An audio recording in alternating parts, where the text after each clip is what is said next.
Assalamualaikum warahmatullahi wabarakatuh. Izin memperkenalkan diri, saya MD Nugroho dari program studi akuntansi perpajakan. Tujuan saya membuat video ini untuk menjelaskan perkembangan standar akuntansi di Indonesia, dan kerangka konseptual pelaporan keuangan. Standar akuntansi keuangan dimulai pada tahun 1974. Dengan ini dikeluarkannya prinsip akuntansi Indonesia.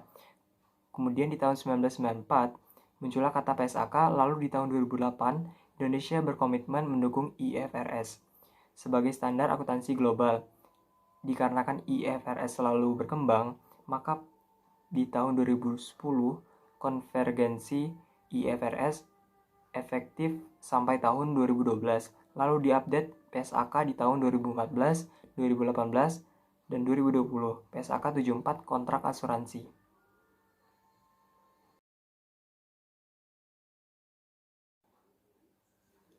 Standar akuntansi di Indonesia melalui Dewan Standar Keuangan. Yang pertama, Standar Akuntansi Keuangan atau PSAK. Standar akuntansi keuangan ini dijadikan pedoman dan dijadikan standar bagi perusahaan besar, terutama yang terdaftar di Bursa Efek Indonesia. Yang kedua adalah Standar Akuntansi Entitas Privat. Standar ini akan diberlakukan pada tahun 2025. Yang sekarang masih berlaku yaitu SAK etap. Jadi standar akuntansi ini entitas privat akan digunakan pada perusahaan yang tidak terdaftar di Bursa Efek Indonesia atau menengah yang tidak menggunakan SAK MKM. Yang ketiga adalah standar akuntansi entitas mikro kecil menengah. Adalah standar akuntansi yang digunakan oleh perusahaan mikro, kecil, dan menengah yang salah satu pengukurannya kurang dari 50 miliar. Yang keempat, standar akuntansi syariah yang mengatur transaksi bisnis syariah, pelaporan organisasi syariah. Yang terakhir atau yang kelima, standar akuntansi pemerintahan digunakan untuk menyusun laporan keuangan di pemerintahan kabupaten, kota, maupun pusat.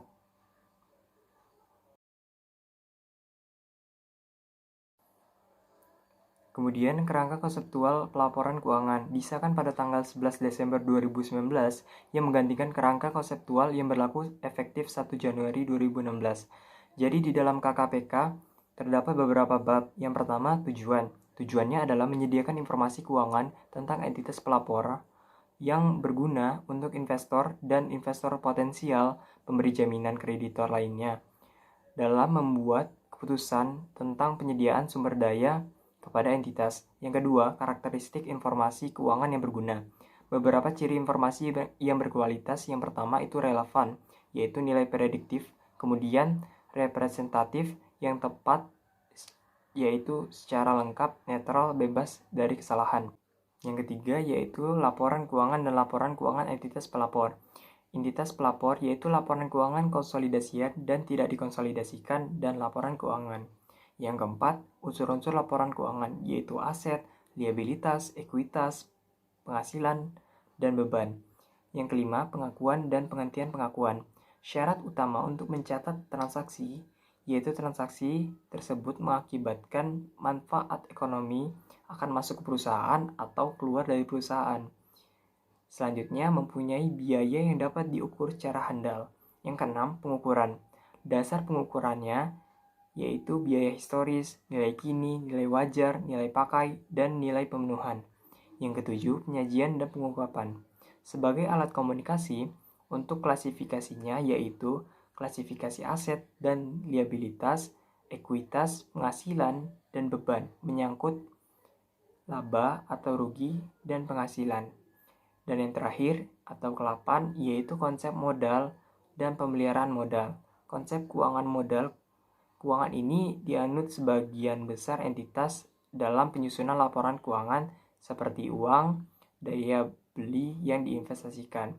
Dan untuk konsep pemeliharaan modalnya, laba yang diperoleh jika jumlah finansial aset neto pada akhir periode melebihi jumlah finansial pada awal periode setelah mengeluarkan distribusi atau kontribusi dari pemilik selama periode. Sekian yang dapat saya sampaikan, kurang lebihnya saya mohon maaf.